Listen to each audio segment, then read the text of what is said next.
तो आप लोगों की एक बड़ी फरमाइश थी कि सुजुकी मरगला का रिव्यू किया जाए और finally we are able to arrange a Suzuki Margalla for you guys.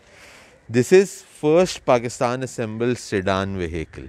तो देखते हैं इसमें क्या आया था। इस गाड़ी के अंदर सुजुकी का 1300 सीसी 4 सिलेंडर G13B इंजन आता है।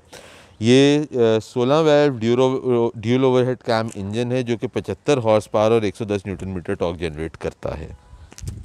और इस गाड़ी में हमारे पास 5 स्पीड की मैनुअल ट्रांसमिशन आती है साथ में। 1991-92 में ये गाड़ी पाकिस्तान में आई थी। इनिशियली 1000 सीसी आती थी, फिर इसको 1300 सीसी इंजन में कन्वर्ट कर दिया गया था। अगर आप गाड़ी की ओवरऑल लुक्स को देखते हैं तो वही है उस ज़माने की लुक्स के हिसाब से, but it's a very decent and good car. यहाँ पे सुजुकी का एम्बलम आता था, इस वक्त इस गाड़ी में ये मिसिंग है। अगर आप वैसे गाड़ी की ओवरऑल लुक के ऊपर देखें तो आपको कुछ कल्टस से मुशाइबत भी मिलेगी। ये ट्रायंगुलर आपकी जो है पार्किंग लाइट्स हैं, हेडलाइट है, इंडिकेटर लाइट, बिल्कुल एक बेसिक सी उस गाड़ी है। साइड पे आप आ जाते हैं तो इसके अंदर जो है आपके पास नॉर्मल स्टील व्हील्स रिम्स आते थे। ये 13 इंच के स्टील रिम्स आते थे विद व्हील कैप्स। यहाँ पे आपका इंडिकेटर लाइट आ गई। मैनुअल आपके जो हैं डोर मिरर्स हैं, door handle with the key stock इस तरह से, बिल्कुल एक बेसिक सी गाड़ी है। अगर आप देखते हैं एंटेना आपका जो छत के ऊपर आता है रेडियो का। पीछे आ जाएं तो चूँकि पहली पाकिस्तान की सेडान थी तो आपके पास सेडान गाड़ी है। यहाँ पे आपके पास बेसिकली ये आपकी ब्रेक लाइट है, इंडिकेटर लाइट और ये रिवर्स लाइट आपकी आती थी।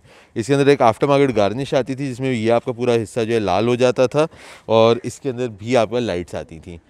97 के अंदर सुजुकी ने मरगला का एक फेसलिफ्ट मॉडल निकाला था जिसको मरगला प्लस का नाम दिया गया था। उसमें फिर बाय फैक्ट्री ये रेड गार्निश आती थी, लेकिन जो सुजुकी की बाय फैक्ट्री वाली आती थी उसमें लाइट्स नहीं थी। यहाँ पे ये खाली रिफ्लेक्टर होते थे। जब अगर हम इसकी डिक्की खोल के मैं आपको अंदर दिखाता हूँ,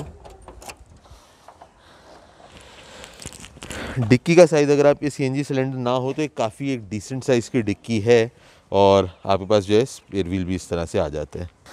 हम गाड़ी के अंदर आने से पहले मैं आपको कुछ चीज़ें दिखाता हूँ। अगर आप देखें तो इसके अंदर फ्यूल और डिक्की का जो कैप है ये ऑटो है। ये अपने ज़माने में it was like an added thing कि यार इस गाड़ी के अंदर ये चीज़ भी आती है, क्योंकि उस वक्त गाड़ियाँ इतनी बेसिक होती थी तो ये एक एडेड चीज़ थी कि जी गाड़ी में है।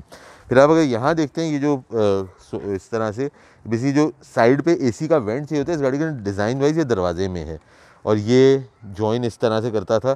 तो this was like a very nice style element at that time कि गाड़ी के अंदर AC का वेंट इस तरह दरवाजे में आते हैं। बाकी ये डोर का जो आपका है ये मैनुअल खुलने वाला है, आपका लॉक्स इस तरह से होते हैं। ये रेड खुला हुआ है, ये लॉक हो गया, तो एक बड़ी उस वक्त और डोर पॉकेट इस गाड़ी में आती थी। तो ये स्टीयरिंग अगर आप देखें तो आपने बाद में कल्टस और मेहरान में भी देखा है। इनिशियली फर्स्ट टाइम स्टीयरिंग इस वाली गाड़ी में आया था। ये आपका जो पिछले डिफॉगर है उसका एक स्विच आता था, बाकी 3 साथ में आपके पास एम्प्टी स्विचेस आते थे। अगर आप इसका इंस्ट्रूमेंट क्लस्टर देखते हैं तो ये इसका जो है बेसिक RPM मीटर, साइडों पे आपके पास फ्यूल और टेम्परेचर की गेजेस आ जाती हैं। और अगर मैं इसको आपको थोड़ा सा खोल के दिखाता हूँ तो इसमें आपकी वार्निंग लाइट्स इस तरह से आती थी। फिर अगर आप इसके बीच में आ जाएं तो आपके पास यहाँ पे अगर आप बीच में आके यहाँ पे देखते हैं तो ये आपका एक डैशबोर्ड का जो स्टाइल था, 2 लेयर में जैसे डैशबोर्ड है। बीच में आपके पास ये म्यूज़िक आपका एक cassette player, AC, ashtray lighter, नीचे ये आपके पास एक कंसोल आता था, 5 speed manual gear box, hand brake और पीछे एक छोटा सा स्टोरेज की स्पेस आ जाती है। यहाँ पे अगर आप देखते हैं तो ये आपके पास घड़ी है गाड़ी की, एक लाइट इस तरह से आपकी जो बीच में लाइट आ जाती है। ग्लव्स कंपार्टमेंट जो है इसका थोड़ा फंसा हुआ है, लेकिन ग्लव्स कंपार्टमेंट आपका यहाँ आ जाता है। सनवाइजर्स में कोई शीशा वगैरह नहीं आता था इस वक्त। गाड़ी में पिछली सीट पे बैठा हुआ हूँ तो leg space is decent, head space is decent. यहाँ पे 2 बड़े खुल के बैठ सकते हैं। बच्चे के साथ मेरे ख्याल से थोड़ा सा टाइट हो जाएगा। और अगर आप पिछली सीट्स को देखते हैं तो दे आर स्प्लिट ऑफ 50-50। तो ये आपका मतलब डिक्की के अंदर जगह बनती है, आप इसको फोल्ड डाउन कर सकते हैं। 50-50 का स्प्लिट है डिक्की के अंदर। जी तो अब मैं मरगला चला रहा हूँ। गाड़ी की विजिबिलिटी बहुत अच्छी है, बिकॉज जो पुरानी गाड़ियाँ जिस तरह से छोटे पिलर्स और छोटे पिलर्स के साथ जिस तरह होती थी तो visibility is very very decent in this car. Age wise yes you can feel कि हाँ गाड़ी की वो एक एज वाली चीज आपको जरूर फील होती है इस गाड़ी में, but then it's a 30-year-old Suzuki, तो एज वाला फैक्टर तो है. मटेरियल जो आपका है वो ऑब्वियसली उस टाइम के हिसाब से जो सुजुकी ने ऑफर किया था material, that is what the material is, और वो एज वाला फैक्टर उसकी वजह से आपको फील होता है गाड़ी के अंदर.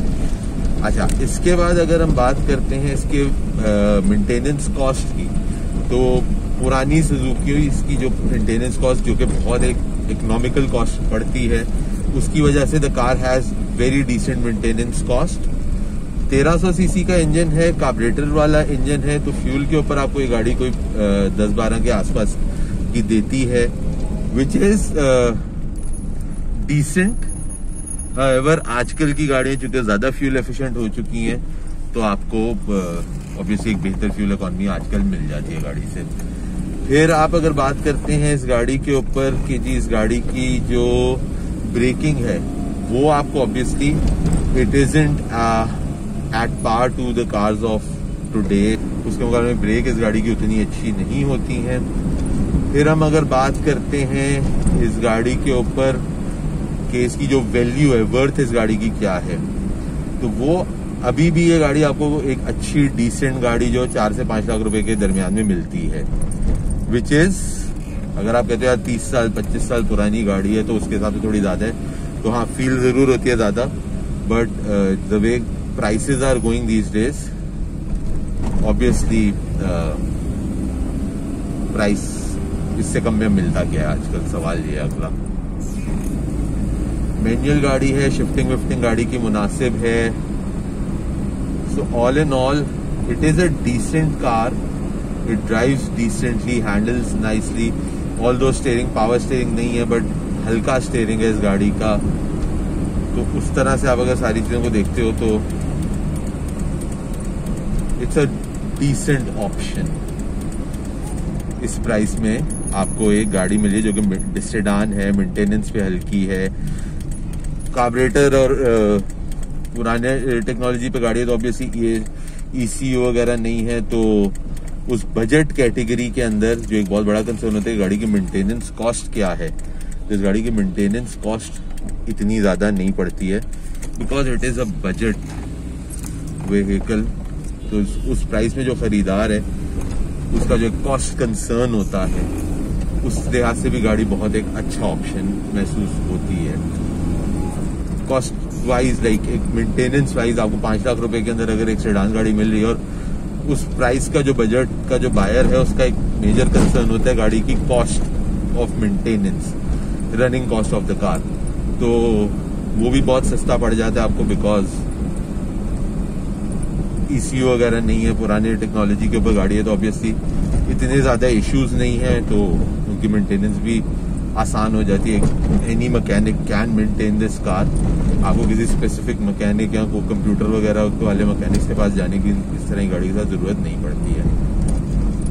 सो considering all of that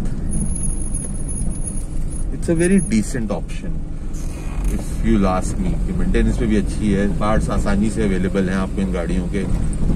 although ये गाड़ियां पहले की आना बंद हो चुकी हैं, पार्ट्स आपको बड़े आराम से आज भी मिल जाते हैं. सेकेंड हैंड मार्केट में भी काफी इनके पार्ट्स मिल जाते हैं. गाड़ी की हैंडलिंग भी काफी अच्छी है, ऑल्दो एक मैनुअल स्टीयरिंग है, it's not powered steering, but it's a decent buy overall. Pickup भी गाड़ी का डिसेंट पिक है. It's not as zippy as आजकल की गाड़ियां, बट डिसेंट है, डजंट फील अंडर पावर्ड. तो ये हमारा रिव्यू था इस सुजुकी मरगला का. उम्मीद करता हूँ आप लोगों को पसंद आया होगा. अपना और अपने घर वालों का ख्याल रखिएगा. अगली दफे तक के लिए कैमरामैन शालिम रूबिन के साथ उमर अरशद, बैम व्हील्स.